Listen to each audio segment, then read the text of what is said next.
Bom, então, essa aula de hoje, assim, esse assunto é bem simples, na verdade, né?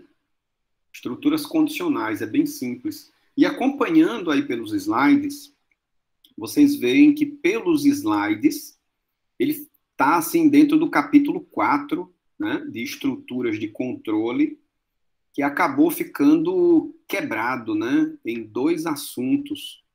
Estruturas condicionais, que é o que a gente vai ver hoje, que entra na AB1, e estruturas de repetição, que seria o primeiro assunto da AB2. Não entra, né, nessa prova que a gente vai fazer no dia 13.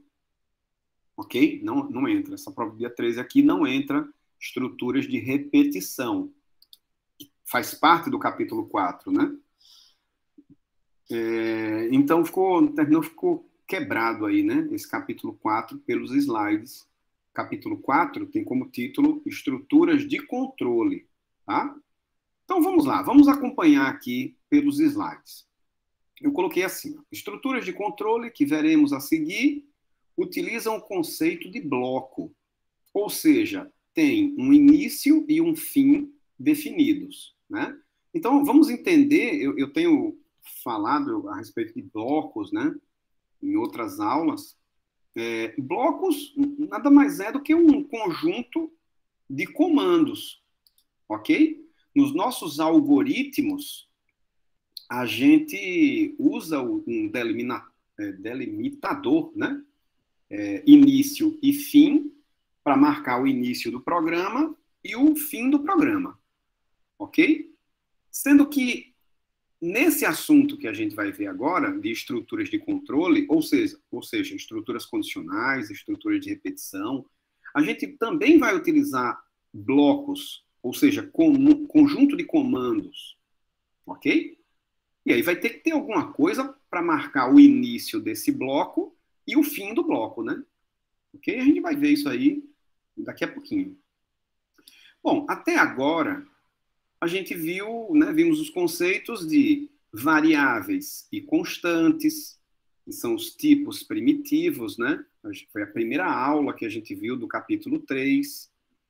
Operadores e expressões aritméticas, a gente viu também junto com essa primeira aula do capítulo 3, não é? Expressões lógicas, foi a aula seguinte, e relacionais, né? E literais, foi a aula seguinte. Vimos comandos de atribuição, comando de entrada, de saída. Aqui foi a última aula do capítulo 3, não é? E vimos algumas funçõezinhas aí do Python, né? Até agora. Bom, a respeito de estruturas de controle, eu posso dizer que essas estruturas controlam o fluxo de... Tem um espaço a mais aqui? O fluxo de uso dos conceitos anteriores, né? Então, assim, a forma de programar que a gente tem utilizado até agora seria desse tipo, de estruturas sequenciais, onde todos os comandos são executados de cima para baixo, da esquerda para a direita, né? Eu já falei isso aqui algumas vezes. Então, assim, todas as questões do capítulo 1 são desse tipo é uma maneira de programar, né? Chamada de sequencial, onde todos os comandos são executados de cima para baixo, da esquerda para a direita, né? Muito bem.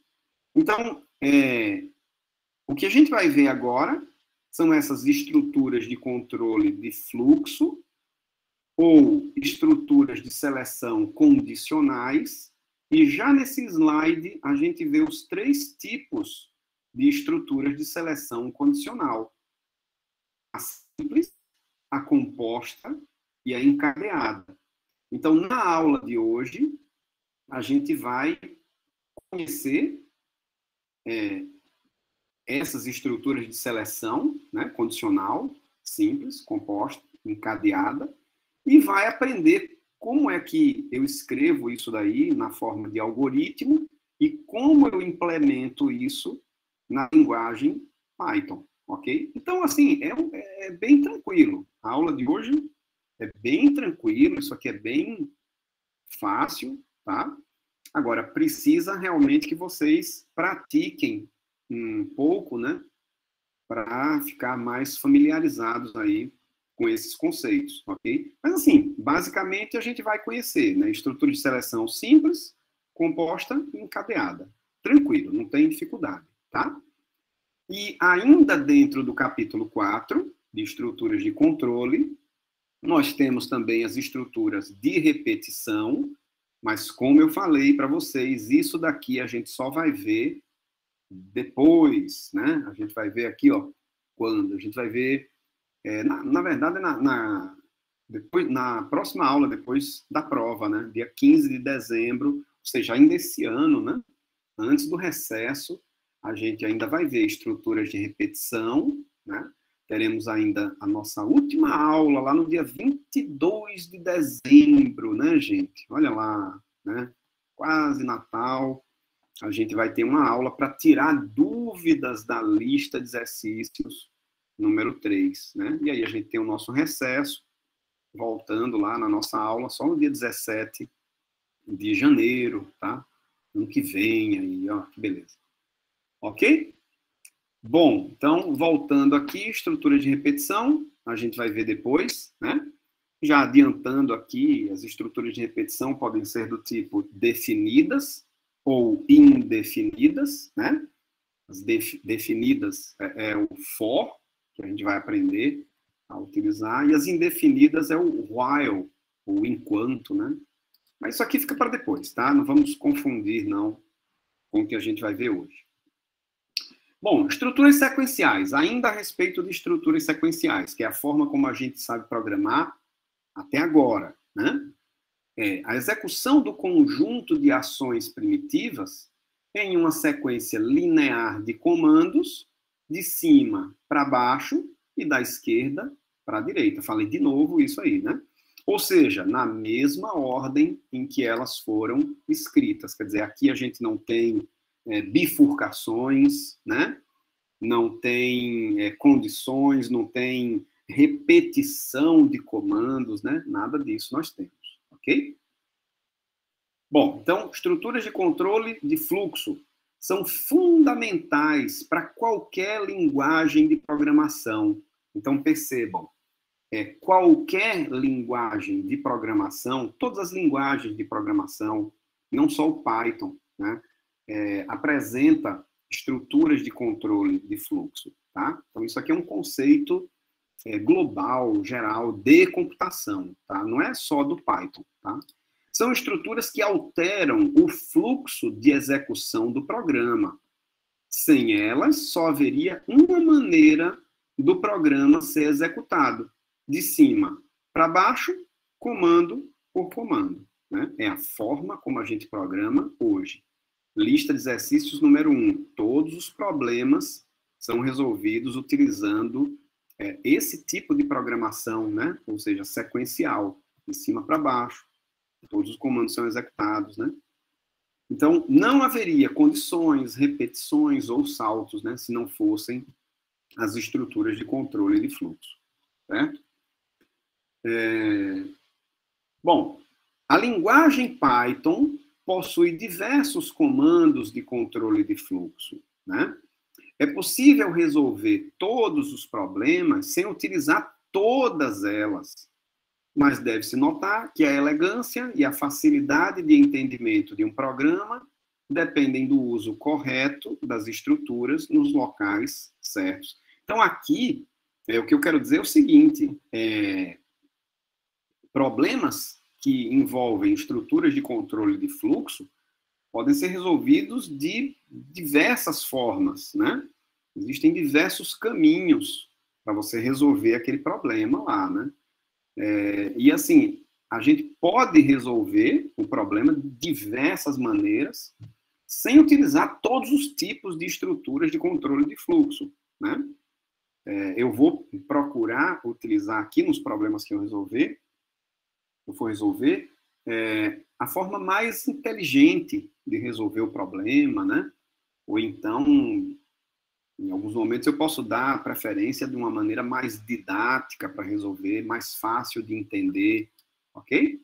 Mas, assim, vocês vão ver que existem N formas de resolver o problema quando se trata de estruturas de controle de fluxo, ok? Bom, estruturas de seleção, o condicional, né? É o que a gente vai ver, é o que falta a gente ver para encerrar a parte teórica da AB1. Permitem a escolha de um grupo de comandos, ou seja, de um bloco, né, a ser executado, quando determinadas condições são ou não satisfeitas. Ou seja, vai ter uma expressão lógica, e o resultado de qualquer expressão lógica, né, é verdadeiro ou falso. Então, dependendo do resultado de uma expressão lógica, sendo verdadeiro ou falso, o programa ele vai tomar um caminho ou outro, ok? Aqui são usados os conceitos de expressões lógicas e relacionais, que a gente já viu, né? Eu acabei de falar também, ok? Então, nas estruturas de seleção condicional, vocês vão ver na aula de hoje, nós teremos expressões lógicas, ok? Teremos aí as expressões lógicas. Bom, gente, alguma dúvida até aqui?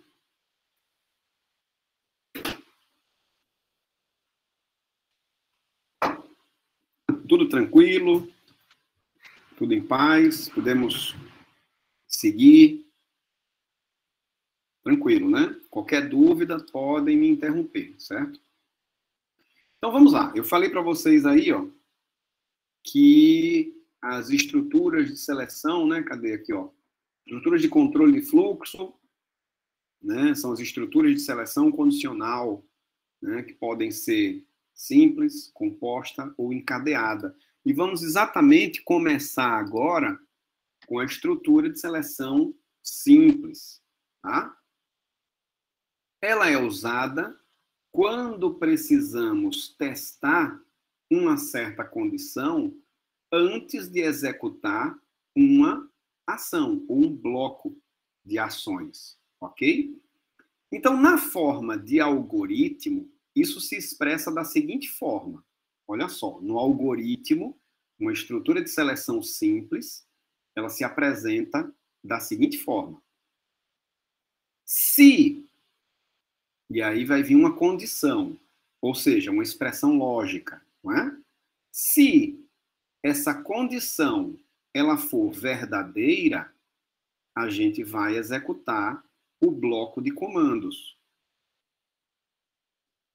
E para fechar o bloco de comandos, a gente escreve fim do se.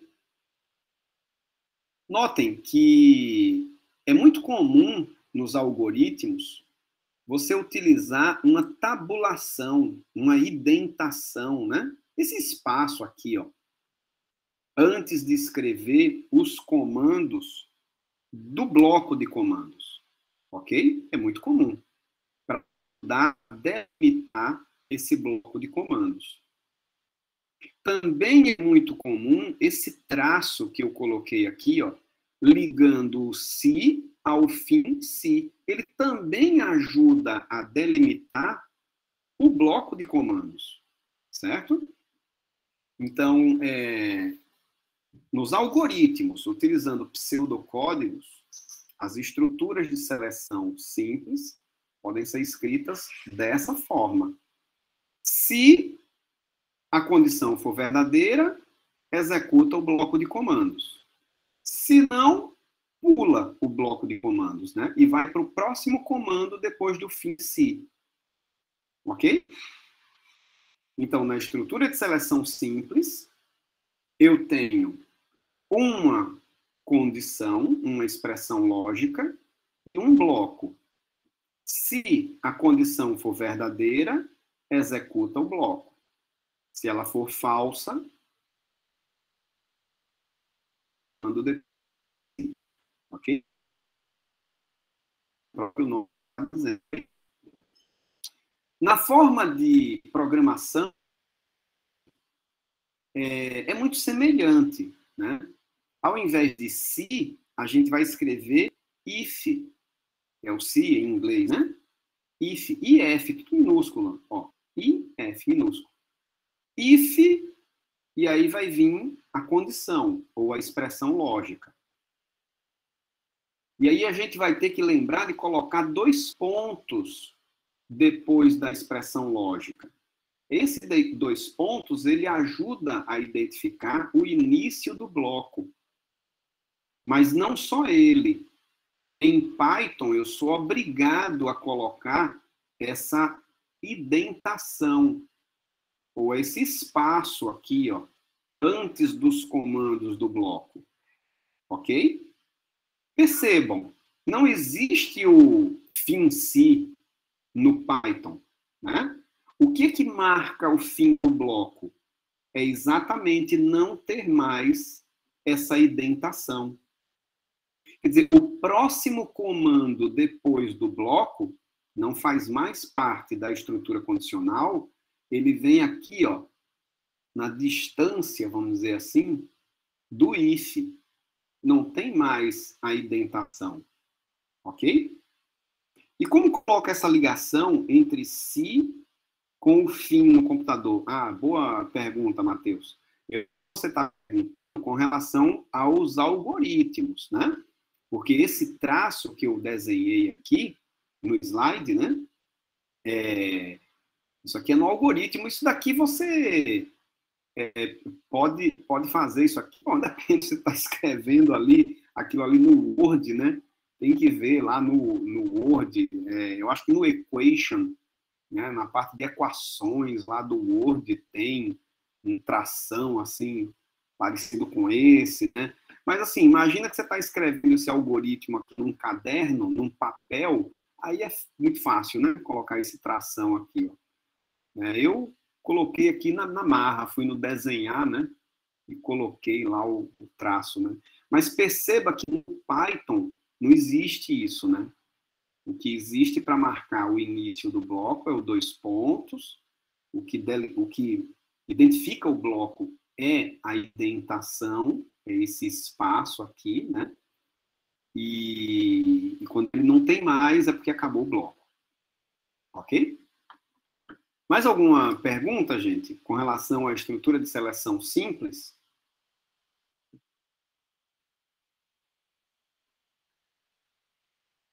E esse espaço, professor? Opa, e sim, esse Matheus, pode falar. Para colocar o bloco, como é que delimita, como é que... Boa pergunta também. Você pode clicar na tecla Tab, e aí ele dá uma tabulaçãozinha. Detalhe, alguns editores de programação já vai colocar essa indentação para você, entendeu? Eu vou fazer um exemplo agora, aqui, ó, no Python Tutor, né, gente? Que eu sou fã do Python Tutor. E você vai ver se ele coloca ou não essa indentação, né? Para marcar o bloco, né? Gente, eu vou inventar aqui um probleminha. Aliás, eu vou inventar, não. Eu vou fazer o seguinte: eu vou pegar aquele programa, foi o primeiro programa que a gente fez, né? Programa para calcular a média entre AB1 e A. O primeiro programa que a gente fez, e eu vou repetir esse programa aqui, e depois eu vou bolar aqui uma estrutura condicional para a gente colocar em prática, né? Essa estrutura condicional simples, certo? Pode ser assim? Então, aquele probleminha era assim, ó. AB1 recebe, aí eu tenho que lembrar de colocar o float junto com o input, né? Porque se eu colocar só input, o que eu digitar, ele vai entender como sendo string, né? Não, a nota da AB1 é um número real, então eu tenho que transformar para float, né? Então, float input. Vou colocar um texto aqui. Digite a nota da AB1. Né? Cuidado, esse negócio de texto aqui, lembrando lá do The Huxley, né? Não costuma ter esse texto, né, gente? Muito raro. Ok? Então tá lá. AB1 recebe float, abre parênteses, input, abre parênteses, abre aspas, um texto. Digite a nota da AB1, 2 pontos. Coloca esse espaçozinho aí que eu gosto. Fecha aspas, fecha parênteses do input, fecha parênteses do float. Vou fazer a mesma coisa para AB2. Float, input, digite a nota da AB2, 2 pontos, espaço, fecha, fecha. Pronto. Então, com isso, eu tenho a entrada de dados, né? A nota da AB1, a nota da AB2. A média é muito fácil. É a AB1 mais a AB2 dividido por 2. Isso é muito fácil. Vou colocar um print bem legal aqui. Sei lá, a média é igual a tanto, e eu quero com 2 casas decimais. Então, 2 pontos, ponto 2F, né, entre chaves. F é de float, ponto 2 é porque eu quero com 2 casas decimais, né? E tem que lembrar de colocar aquele 2 pontos lá, né? Pronto. Então, a média é igual a tanto, fecha aspas, ponto, format, isso aqui é Python 3, né? Variável M, format M, e fecha o print também. Pronto, por uma linha aqui, o PyCharm acha legal aí deixar essa última linha em branco, né?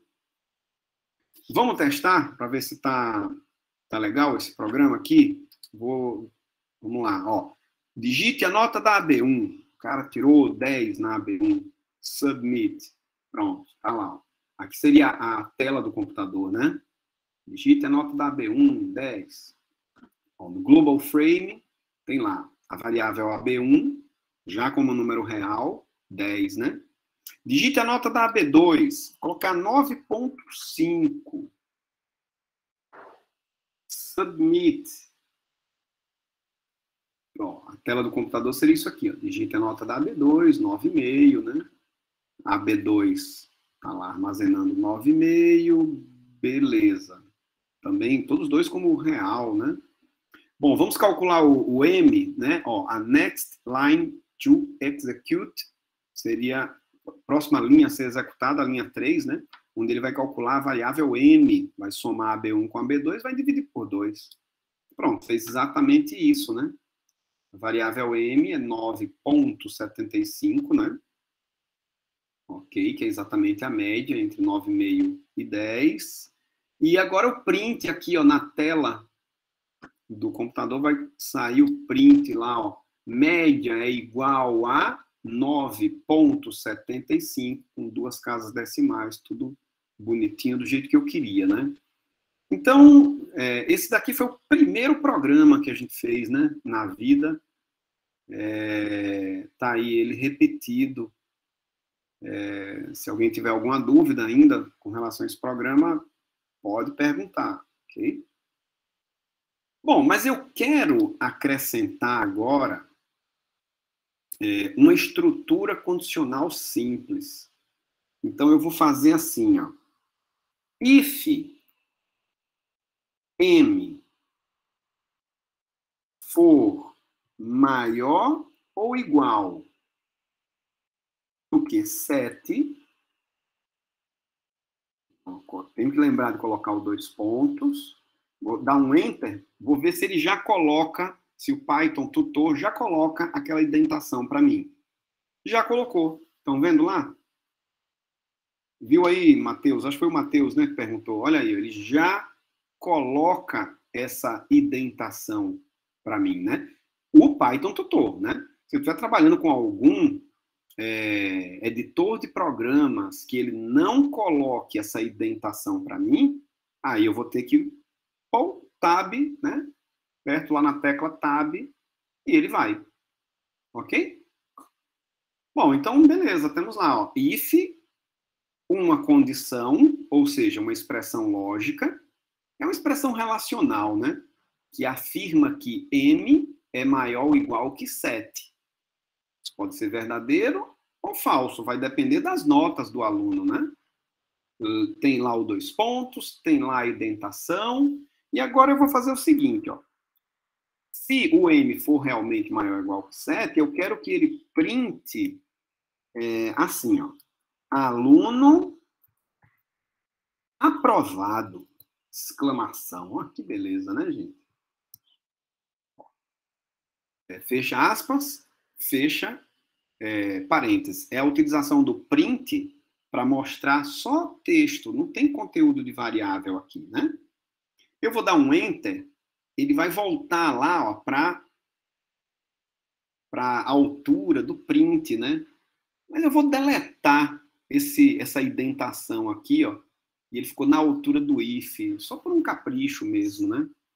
E pronto, e tá aí a minha estrutura condicional simples. Só tem um if e um bloco, né?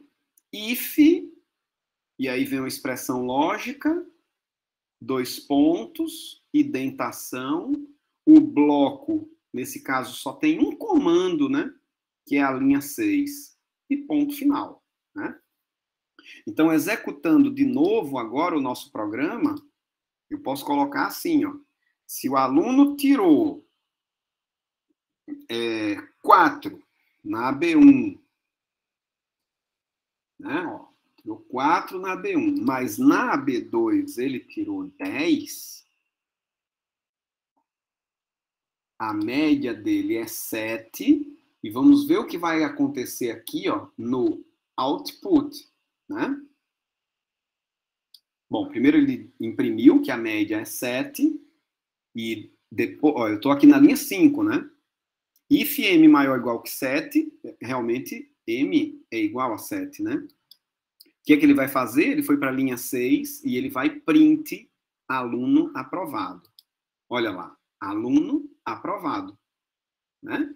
Ele entrou na linha 6, exatamente porque M é maior ou igual que 7. O resultado da expressão lógica é verdadeiro, então ele executou o bloco, ok? Vou executar de novo aqui, ó, que eu vou colocar assim, o aluno tirou 4 na AB1, e na AB2 ele tirou 9,5. Então, a média dele, 6,75. Next, olha lá, digitou média igual a 6,75. M é maior ou igual que 7? Não, isso é falso agora. O que ele vai fazer? Nada, ele não entra na linha 6. Ele não escreve aluno aprovado, né? Porque o aluno não foi aprovado, ok? E ele simplesmente encerra o programa porque não tem mais nada para ser executado, né? Então, ele não deu a má notícia, né? Gente, alguma dúvida até aqui?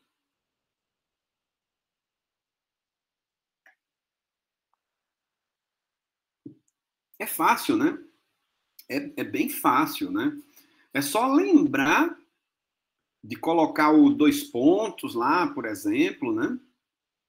Se preocupar com a questão da indentação. Não tem dificuldade, não, né? Agora não tem, ok?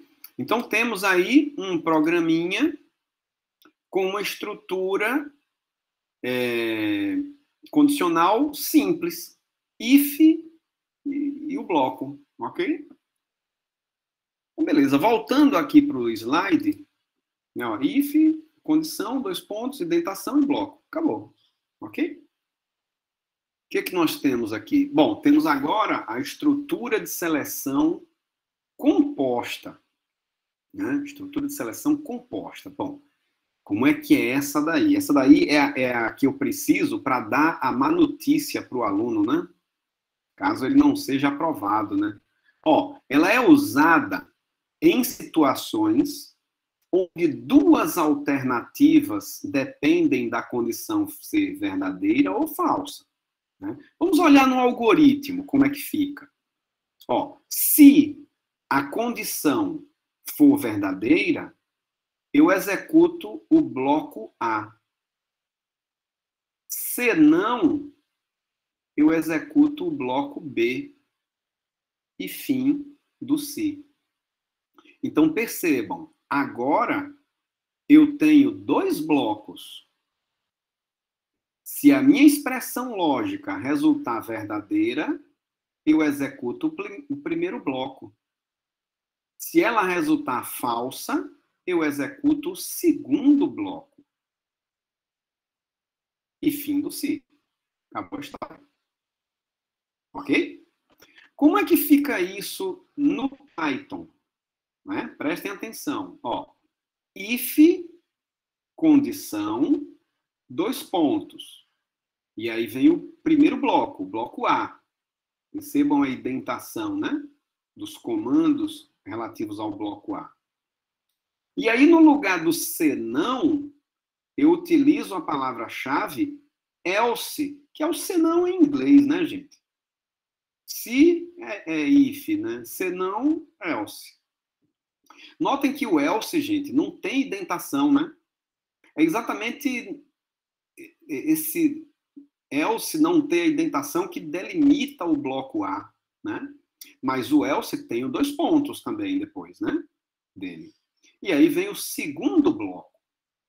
Quer dizer, se a expressão lógica resultar em verdadeiro, executa o bloco A. Se a condição resultar em falso, executa o bloco B. Ok? Vamos ver como fica isso daqui naquele nosso programinha, né? Ou seja, vamos dar a má notícia agora para o aluno, né? Vamos dar a má notícia. Eu vou fazer assim, ó. Else, 2 pontos, Enter, ele já colocou a indentação, e aí eu vou colocar print aluno reprovado, exclamação, fecha aspas, fecha parênteses, dou um Enter, deleto a indentação. Pronto. Tenho agora uma estrutura condicional composta. Eu tenho uma expressão lógica. Se essa expressão lógica resultar em verdadeiro, ou seja, se for verdade que m é maior ou igual que 7, ele vai executar a linha 6. Se ela for falsa, ele vai executar a linha 8. Né? Então, temos uma pergunta aqui do Guilherme. No algoritmo, tem que ter a indentação? Não, Guilherme, não precisa. Né?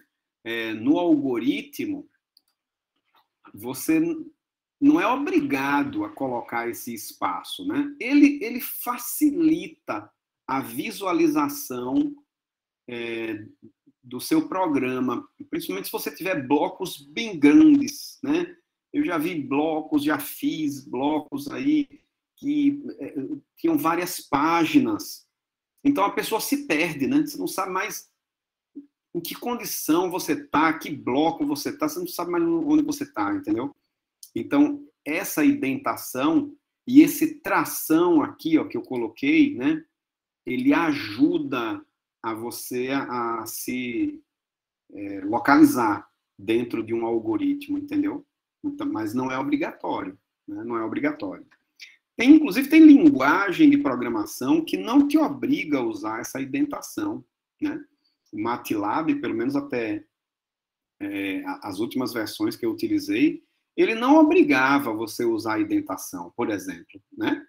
O Python é que obriga você a utilizar essa indentação, né?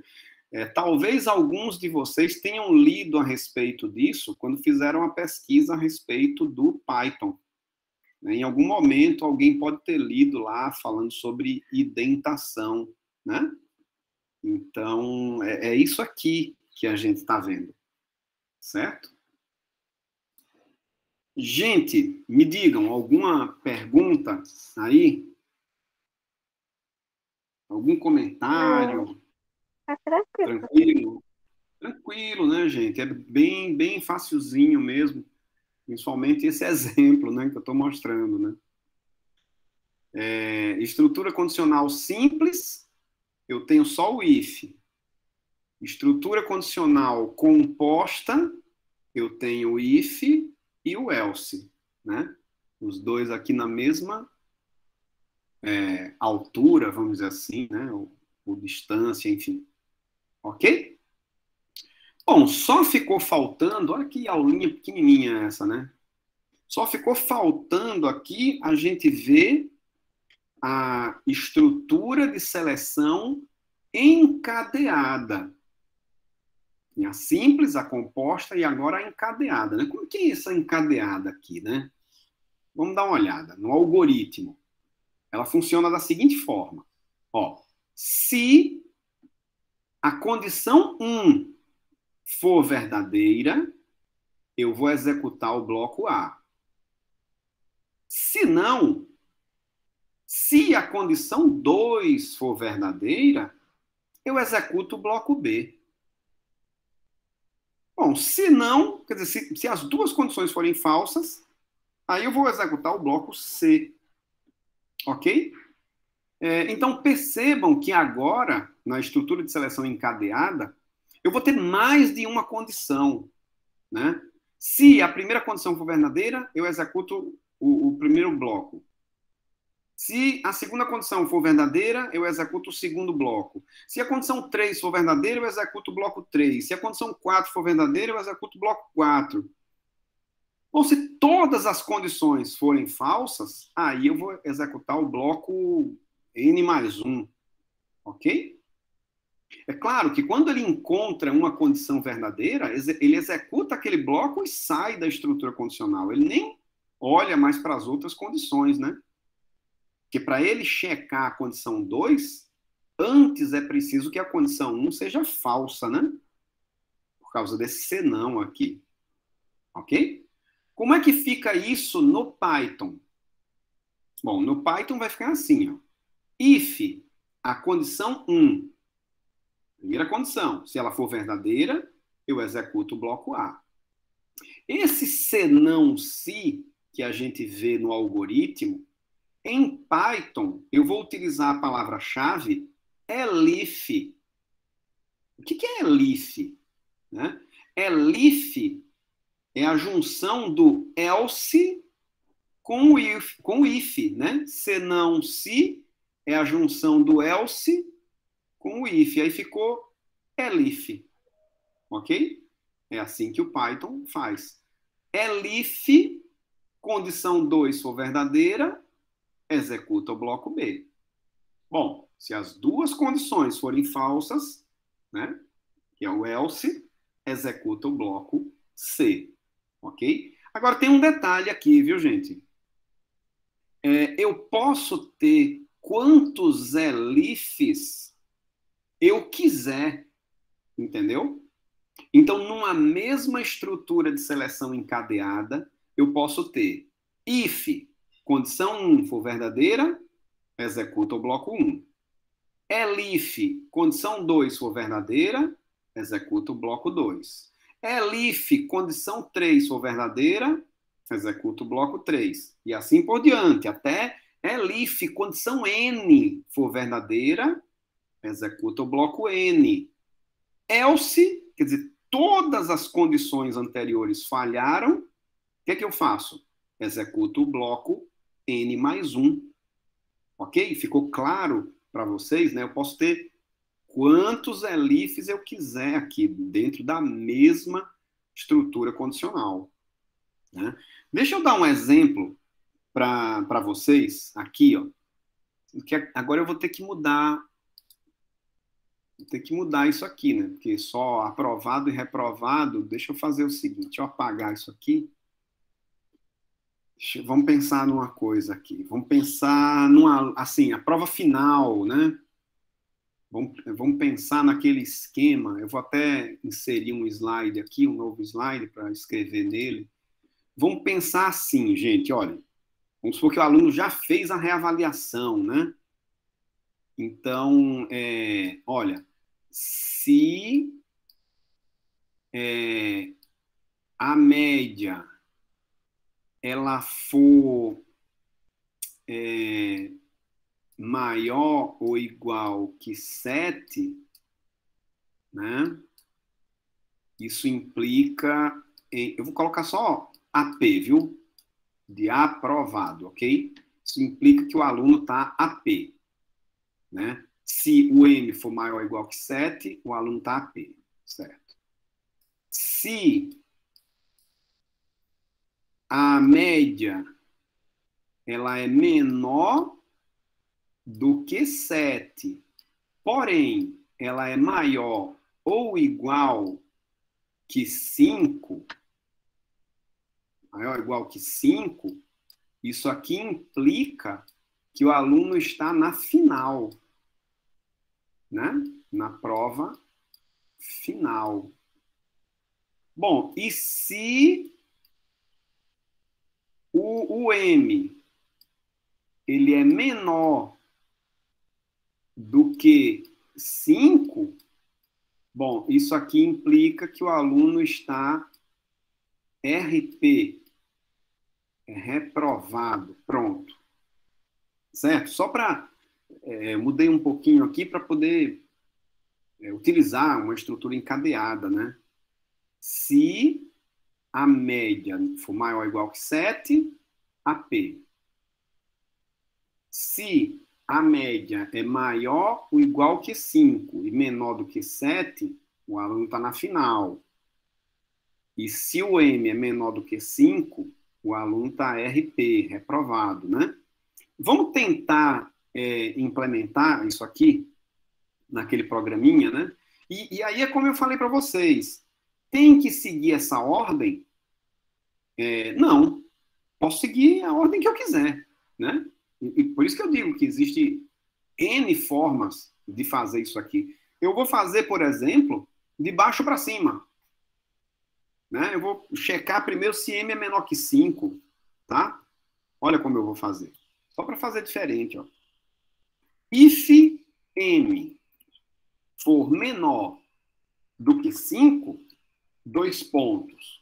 O que ele vai print? Bom, ele vai print aluno reprovado. Ponto. Ok? Então, if M menor do que 5, depois da reavaliação, né? Print aluno reprovado. Faz de conta que esse AB1 e AB2 já é depois da reavaliação, tá?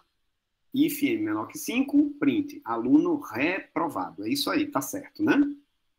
Bom, agora eu deletei a indentação, né? E vou colocar o elif. Ó, já fica, inclusive, com uma cor diferente, né? Ó, em azul, né? Gente, agora aqui tem uma coisa que vocês precisam prestar muita atenção, que é o seguinte, ó. É muito comum eu querer escrever, quero colocar aquela coisa do aluno na final, né? Mas é muito comum, eu olho para esse slide aqui, e é muito comum eu querer escrever assim, ó. Elif, o M maior ou igual que 5, né? Fazer assim. M menor do que 7, isso aqui pode fazer tranquilamente, viu, gente? Sem problema nenhum. O Python entende tranquilamente, tá? Não precisa utilizar AND, não, né? AND, se colocar desse jeito, ele já entende, né? Isso aqui, a sintaxe disso aqui tá certa, viu?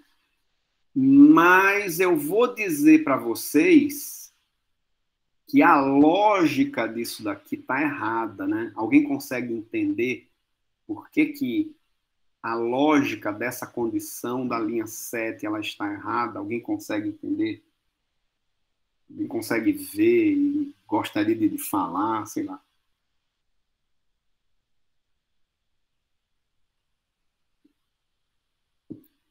Ninguém gostaria? Então, deixa eu dizer para vocês. Olha só. Eu tenho lá a média do aluno, né? Calculei a média do aluno. Não pode ter a condição no ELIF.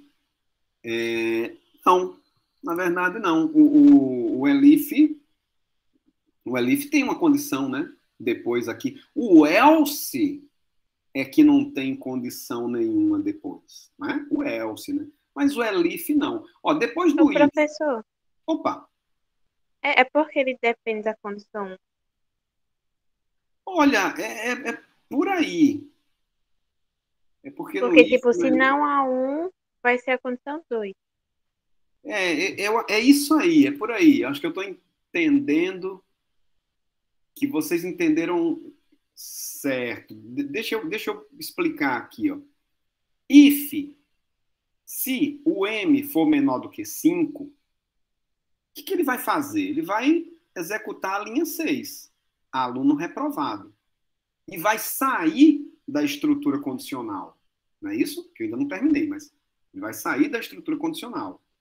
Agora, se é falso que m é menor do que 5, gente, pela lógica, é porque m é maior ou igual que 5, então eu não preciso testar isso daqui.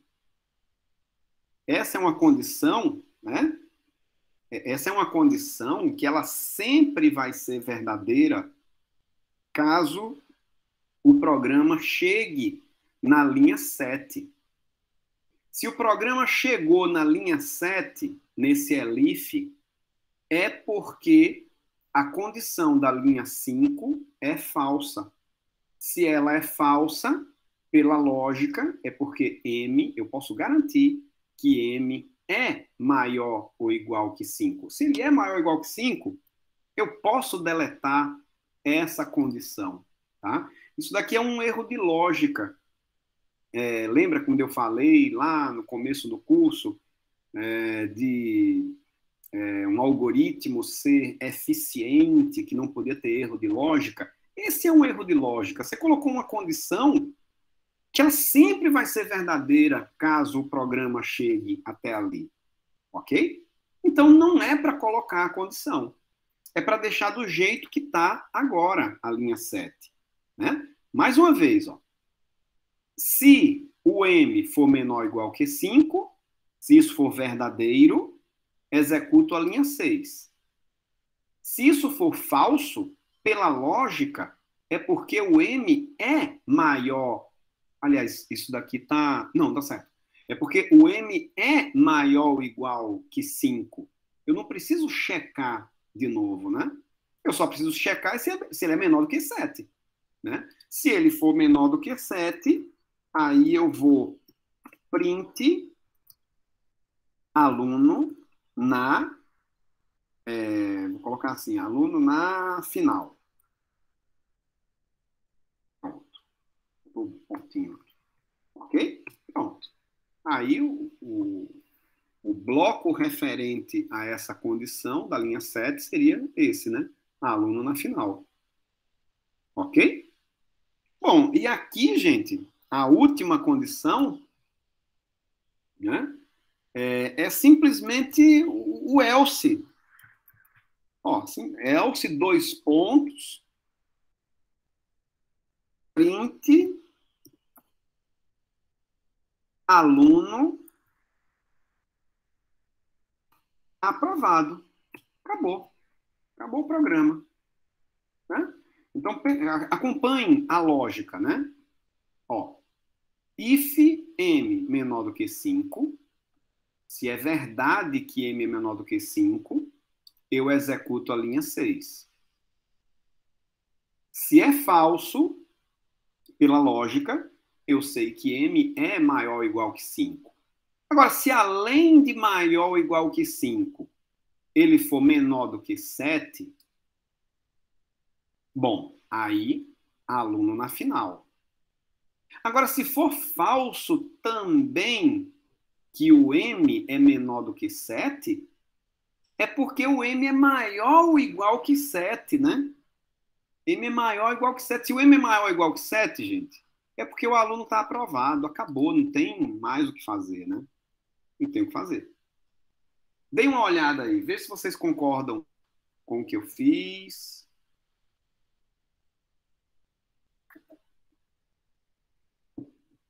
Vejam aí se está tudo ok, né? Ficou bem simplesinho, né? Agora, como eu falei, a ordem disso aqui poderia ser diferente, poderia ser a ordem do que eu coloquei aqui no slide, né? Sei lá, se o M foi maior ou igual que 7, print aluno aprovado. Poderia ser desse jeito, né? Ok?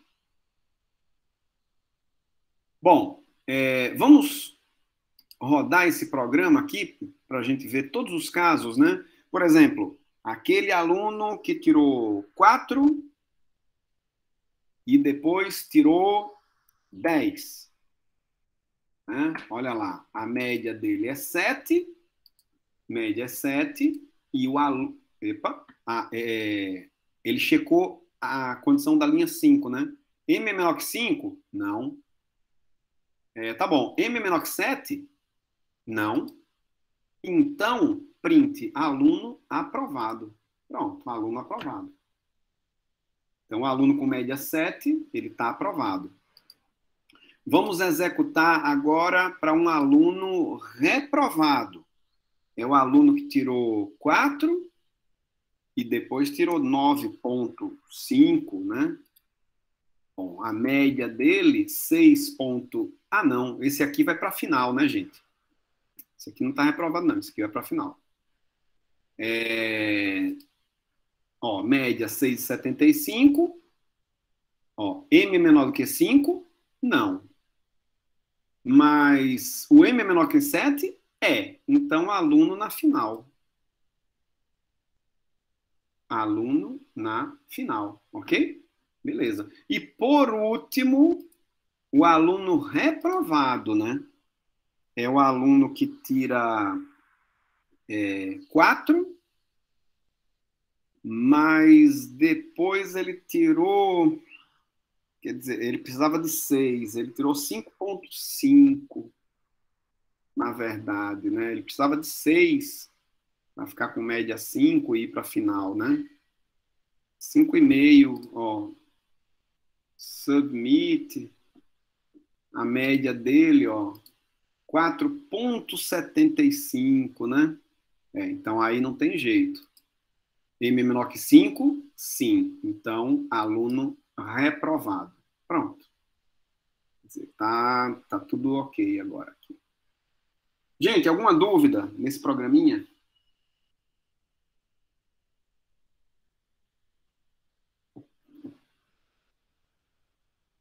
Nenhuma dúvida? É bem simples, né? É bem simples, mas assim, envolve essa questão da lógica, né? Para você poder criar as condições aí da melhor maneira possível, né? Então, temos aí um exemplo de uma estrutura condicional encadeada. If, elifs, né? Pode ter mais de um. Por último, o else. Então, alguns detalhes, né? Lembrem de colocar os 2 pontos no final da condição, do if, do elif, do else, né? Também. Lembrem da indentação antes dos comandos, né? Do bloco. E prestem atenção, depois do else, não vem condição nenhuma, né? O else é assim, se todas as condições anteriores falharam, o que eu faço? Executa a linha 10 aqui, né? Nesse caso, ok? Então, São esses cuidados aí, alguns cuidados que vocês têm que ter, né? If, elifes e else. Essa é encadeada. A composta, if, else. E a simples, só o if. Ok? Alguma dúvida, gente?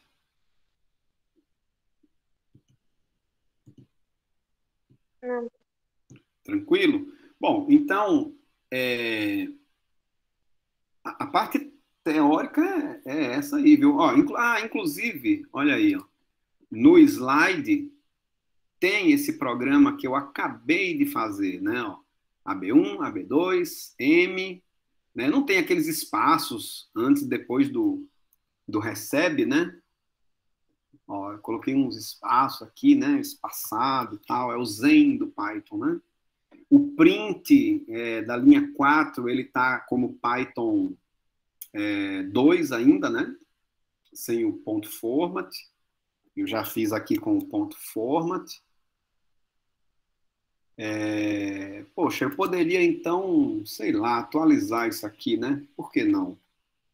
Poderia deletar essa imagem, volto para cá, vou copiar essa imagenzinha aqui, ó. Por que não, né? Atualizar aqui. Pronto. Tirei lá um print. Cadê a imagem? Cadê a imagem? Bom, a imagem tá lá, beleza. Deixa a imagem quieta lá. E aí volta aqui no slide. Inserir imagem do arquivo. E aí eu vou aqui na minha mesa. Cadê? A modificação, ó, agora, 12 e 18, e inserir essa imagenzinha aí. Pronto. Ficou aí, ó, bem grandão. Bota um pouco aqui mais para baixo. Pronto, atualizei, ó, ficou ótimo, bem grandão aí, com ponto Ctrl S para salvar. Pronto, salvou. Tá aí, bem legal. Quer dizer, os slides, né, que eu vou colocar lá no Moodle, não tá com essa daqui, mas enfim, eu atualizei os slides aqui, né?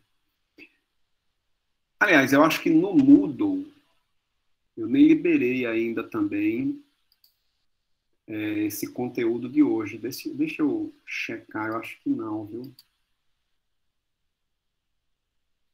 Continuar. Introdução à computação. Bom, ativar a edição.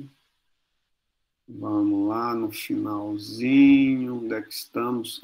Realmente não tinha liberado, não. Então, deixa eu exibir essa semana, né? Já está tudo lá, né? Ó, nossa AS9 é hoje, estruturas condicionais, de seleção, tem lá os slides. AS10 e ANP6, lista de exercícios 2. Resolva a lista de exercícios 2 criada no The Huxley. Está lá no The Huxley. Sim, mas eu ainda não liberei também para vocês. Nossa, estou fazendo tudo ao vivo, né, gente? Mas está lá, ó, no Moodle, já está lá os slides da aula de hoje. Né? Está demorando um pouquinho aqui para abrir. Pronto, está lá, ó. Os slides da aula de hoje, ainda com aquele negócio antigo lá. Agora, a lista 2 ainda não está no The Huxley. Deixa eu entrar aqui no The Huxley, que aí eu libero já para vocês agora, né? Estou entrando aqui no The Huxley. A nossa turma é CIV. Pronto, só tem lá a lista 1 por enquanto, encerra daqui a 12 dias, né? Mas eu quero uma nova tarefa. Ó, o Fábio já aparece lá como monitor, né? Eu quero uma nova tarefa. Não, mas eu quero importar, na verdade, né? Eu vou importar aqui, sei lá, do 2000 e... 20.2, Engenharia Civil, aqui, pronto. A lista 2, aqui, pronto, tá ela aqui. Quando? Vou liberar hoje mesmo aqui, ó, para qual turma? Cadê a nossa turma? 2021.1, né? Aqui, é CIV 001B, 2021.1. Importar tarefas. Data inicial. Deixa eu mudar a hora. 11h10. Pronto, foi o início da nossa aula. Confirma. Agora a data final que está ruim, né? Que era 13/12, isso aqui. Onde é que eu consigo mudar? Deixa eu ver. Nossa turma.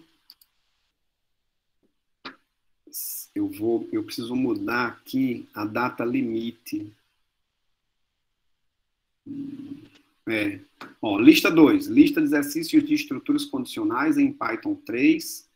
Data inicial 11h10, né, de hoje. Mas a data final é dia 13, às 11h10. Calcular notas parciais. Salvar. Muito bem. Salvou já, né? Lista 1. Deixa eu checar se eu coloquei para...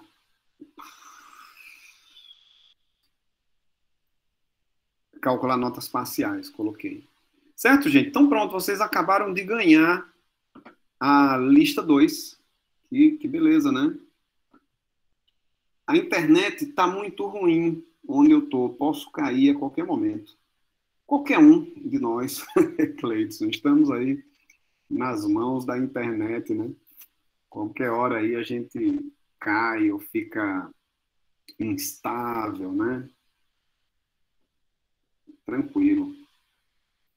Bom, beleza, gente? Ganharam aí a lista 2. Cadê a lista 2? Vamos dar uma olhada na lista 2, ó. Os problemas aqui. Tem vários problemas, são 7 problemas, né? 1,40, vale 1,43 cada um, né? Ó. 10 dividido por 7, 1,43, por isso que eu coloquei aí. Tá? Então, vale tudo igual aqui, ó.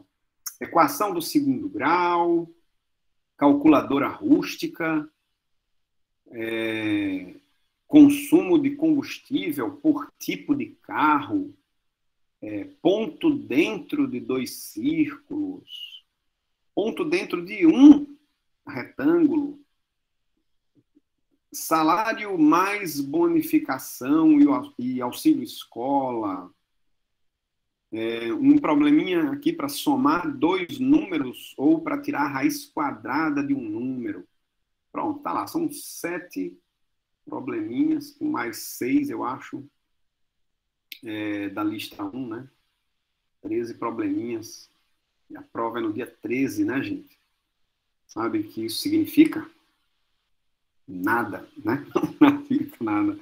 Tá igual a mim, é um caos. Perdi as contas de quantas vezes saí e voltei para a aula. O Antônio, né?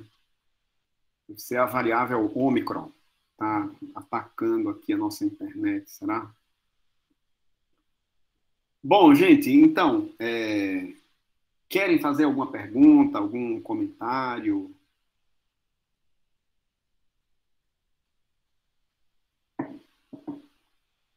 Nenhum, tá todo mundo ruim, né? Eu tava, de vez em quando, dava uma olhada aqui, eles estavam interagindo também aí pelo WhatsApp, né? Fábio aqui mandando mensagem, atrapalhando a aula. Bom dia, gente. Passando aqui para lembrar que qualquer dúvida na resolução da lista, o cara, gente fina, né? Por se oferecendo aqui para ajudar. Na lista, no The Ranks, eles sintam bem à vontade, estarei disponível para ajudar. A Ana Clara. Não estou conseguindo achar a turma. Não é por aí, tá logada. Se sim, vai lá em uma chave, né? A Júlia do lado. Isso, Júlia, muito bem. O Fábio colocou uma figurinha. Sim, vou tentar. Valeu, conseguiu. Dispõe, pronto. Todo mundo feliz. Né? Deu tudo certo aqui. Mas, gente, olha só, nós temos um tempinho ainda, então eu posso, sim, agora dar uma olhada na dúvida que o Samuel comentou, né, Samuel, da lista 1. Você quer dizer, Samuel, qual é aí a questão para a gente dar uma olhada aqui?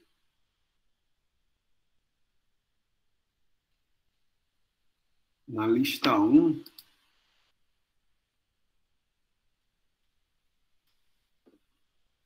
Na última questão. A última questão seria a do volume de um cilindro? É isso mesmo? Eu fiz o programa e dá o mesmo resultado do exemplo. Mas você precisa confirmar para mim. Mas quando eu envio dá errado. É essa questão do volume de um cilindro? Sim ou não? Não, é a da equação do segundo grau.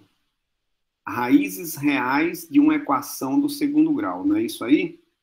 Ó, cliquei nela. É essa daqui, não é? Pronto.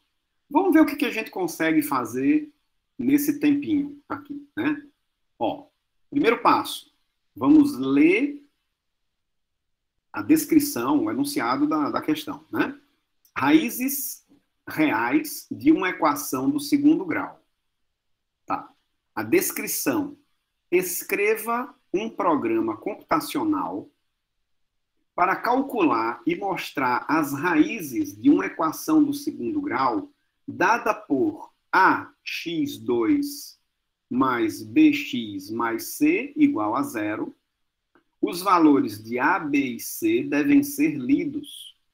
Considere que a equação possui duas raízes reais. Muito bem. Eu vou ler agora o formato de entrada, tá? Eu vou ler o formato de entrada. Consiste dos números reais A, B e C, que correspondem aos coeficientes da equação do segundo grau. A vezes x2 mais bx mais c igual a 0. Certo? Então, o formato de entrada consiste dos números reais A, B e C, que correspondem aos coeficientes da equação do segundo grau. Quando eu leio o formato de entrada, eu já dou uma olhada nos exemplos de entrada. Olha lá como eu tenho como exemplo de entrada 1, 0 e menos 16, tudo na mesma linha. Ou seja, nesse exemplo, o A vale 1, o B vale 0 e o C vale menos 16. Ok? Mas eu estou vendo aqui, ó, que é tudo na mesma linha, né? Vou precisar do split, né? Tudo bem. Vamos ler o formato de saída agora. Consiste de dois números reais formatados com duas casas decimais, representando as raízes calculadas, x1 e x2, respectivamente. Quando eu leio o formato de saída, eu já vou dar uma olhada nesse formato de saída. No exemplo, né? Na saída desse exemplo aqui. Aí tem lá, ó, menos 4.00, espaço 4.00. Tudo na mesma linha, e ele falou que era com duas casas decimais. Notem que, pelo exemplo, primeiro o número pequeno, né, o menorzinho, menos 4, e depois o número maior, a raiz maior, né, que seria o x2, que é o 4, ok? Então, assim, eu li a descrição do problema, li o formato de entrada, comparei com o exemplo de entrada, li o formato de saída, comparei com o exemplo de saída. Qual é o próximo passo agora? Eu vou resolver esse problema aqui num papel. Aqui, eu vou aproveitar esse slide aqui e vou escrever, né? Quer dizer, eu tenho, então, uma equação de segundo grau, ax2 mais bx x mais c, que é igual a 0. Ok? Nossa, ficou muito feio isso aqui, né? Mas é um x, tá? Isso aqui é um x, pronto. Como é que eu calculo as raízes de uma equação de segundo grau? Bom, eu posso calcular primeiro o delta, aqui, né? O delta é o meu B2 menos 4AC,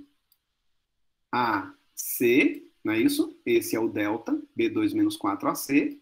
E as raízes são menos B mais ou menos a raiz do delta sobre 2 vezes o A. Não é isso? Ou seja, eu sei, gente, eu sei resolver, eu sei encontrar as raízes de uma equação de segundo grau. Eu sei, tá aí, eu fiz. Ó. Se eu conheço o A, o B e o C, eu calculo, não é, essas raízes aí sem maiores problemas, né? Tudo bem, então essa etapa já foi. Eu sei resolver o problema, eu fiz um rabisco, né? Eu resolvi o problema no papel, né? Qual seria agora o próximo passo que eu recomendo a vocês? Eu recomendo que vocês, sei porque eu fiz isso, eu recomendo que vocês resolvam o problema, façam o programa, né? Aliás, no Python Tutor, né? Sou fã. Eu ganhasse dinheiro fazendo propaganda aqui, né? No Python Tutor ia ser bom. Eu gosto do Python Tutor, né? Sendo que, assim, eu já vou fazer essa versão aqui no Python Tutor, já me preocupando com a entrada de dados, né? E com a saída de dados que o The Huxley pede. Ou seja, ele quer a entrada de dados está na mesma linha, né? Na mesma linha. Como é que eu faço isso? Primeiro, eu leio a linha inteira. Então, eu vou criar uma variável aqui, ó, dados, por exemplo, né? E vai ler a primeira linha inteira. Então, é só dados recebe input e acabou. Ele vai ler a linha toda, né? Vai ler a linha toda. Depois, eu posso utilizar o split para quebrar aquela linha em 3 informações, que vai ser o A, o B e o C. ABC recebe dados, ponto, split, abre e fecha, parênteses. Vamos dar uma olhada nisso aqui? E, inclusive, eu vou copiar essa entrada aqui, ó. Eu vou colar isso aqui lá, eu quero que ele faça igual, né? Ó, visualize, né? A entrada vai ser isso, eu vou submit, ó lá, a variável dados, ele leu a linha inteira, 1, 0, menos 16. Vamos executar a linha 2. Next, ele quebrou, ele dividiu, né? Split a variável dados em 3 informações. O que separa uma informação de outra, gente, é o espaço, tá? Essa é a opção padrão aí do Python, né? Então, o A é 1, o B é 0 e o C é menos 16. Mas percebam que A, B e C ainda está como string, né? Eu preciso passar isso daqui para real. Então, eu faço assim, ó. A recebe float A, B recebe float B e C recebe float C. Pronto. Ele vai, Ctrl V, ainda está aqui, submit, está lá os dados, next, ele quebrou A, B e C, e agora ele vai transformando A, B e C de string para float, para número real. Quer ver? Ó? Next, ó, transformou o A. Next, transformou B. Next, transformou C. Com isso, eu tenho a minha entrada de dados, tá? Já fiz no Python Tutor a entrada de dados de acordo com o The Huxley, ok? É uma parte chata essa entrada de dados, né? Do The Huxley. Mas depois disso daqui, segue com aquele cálculo, né? Que eu fiz aqui, ó. Quer dizer, eu vou calcular o delta agora, tá? Eita, mas não tem delta aqui. Ah, não tem problema, coloca D, né? D de delta recebe B2. B2 eu vou fazer B vezes B, tá, gente? Isso aqui é eficiência computacional. É mais barato, é mais rápido executar uma multiplicação em computação do que uma potência B elevado ao quadrado, entendeu? Então, por isso que eu faço B vezes B. B2 menos 4. Opa, 4. Se eu fizer isso aqui, me lasquei, né? Menos 4AC. Não é assim, né? Asterisco A, asterisco C. Senão, aí ferrou, né? Então, é B vezes B, que é o B ao quadrado, menos 4 vezes A vezes C. Ele vai calcular o D certinho, tá? Só falta agora calcular as duas raízes, x1 e x2, tá? x1 eu vou dizer que é a menor, é com menos raiz quadrada de delta, né? Então, eu posso fazer assim, ó. Agora, isso é chato. Mas pode colocar B asterisco asterisco 2, né? Claro, com certeza, não tem problema nenhum. Okay? Não vou cobrar de vocês esse tipo de eficiência computacional, né? Eu faço porque eu sei que num programa profissional isso daqui é uma coisa interessante, né? Mas a gente está na introdução à computação ainda, né? Então, beleza. Certo, então vamos lá, calcular o x1, tá? Vou colocar minúsculo aqui, ó. x1 é... Nossa, mas isso aqui é difícil, viu, gente? Como é que eu vou fazer isso aqui? Eu vou fazer primeiro o numerador e depois o denominador, tá? Vou fazer um negócio assim, ó. O numerador... o que é o numerador mesmo? É o menos b menos a raiz quadrada de d. Ou então, o d elevado a 0,5, né?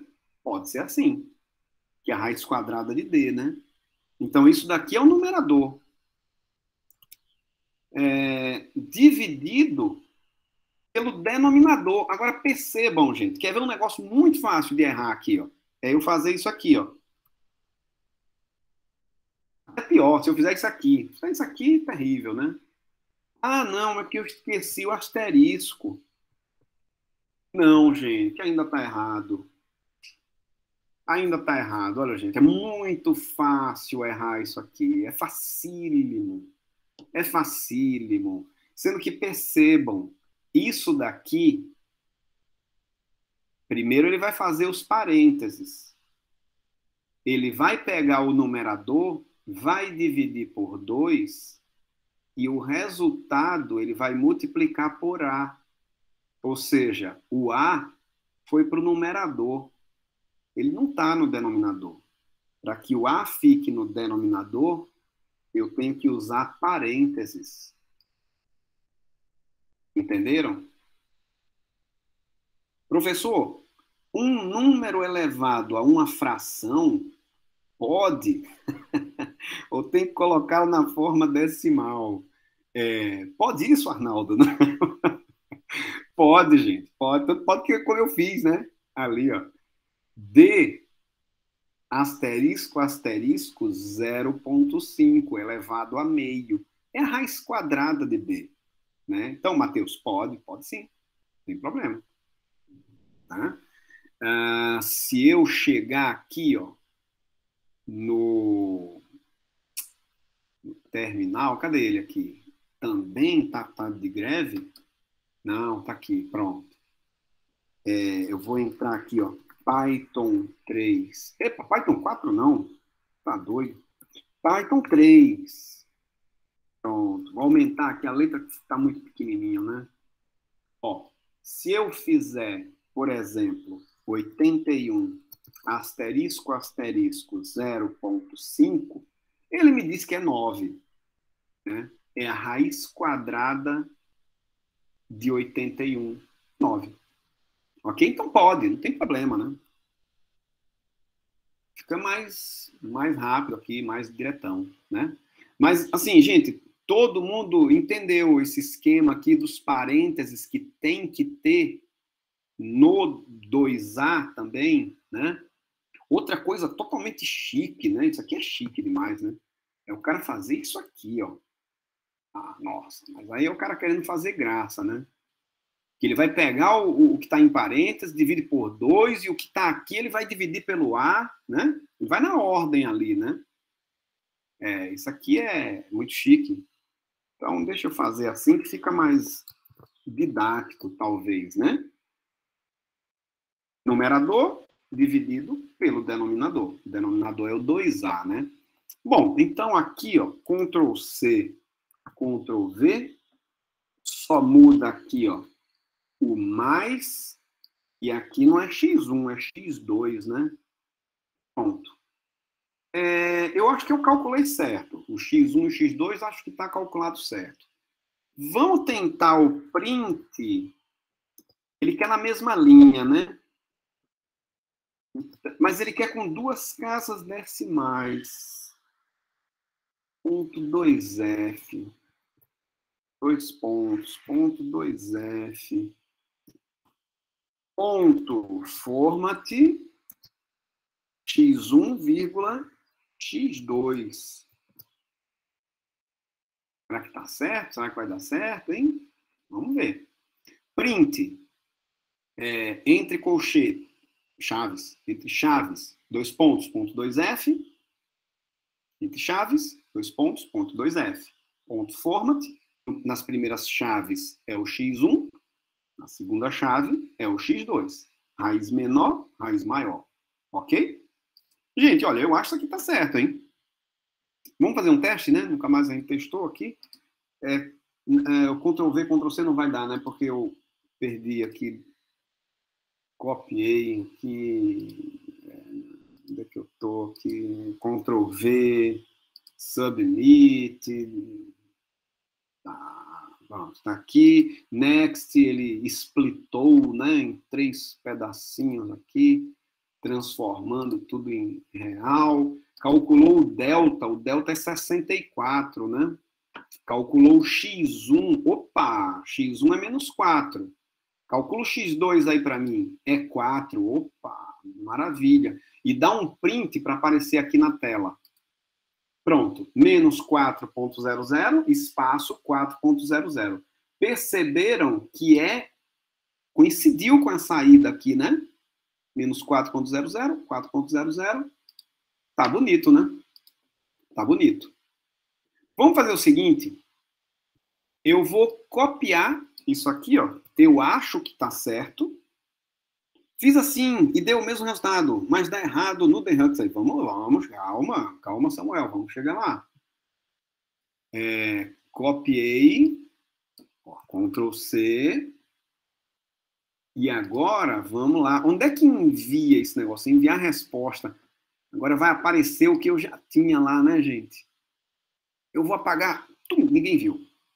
Ctrl V, pronto, esse aqui é o nosso. Eu já tinha feito, né? Mas esse aqui foi o nosso, né? Eu copiei aqui o nosso. Agora, sabe o que eu vou fazer? Eu vou acrescentar um erro nesse negócio aqui. Você quer ver? Eu vou tirar aqueles parênteses, ó.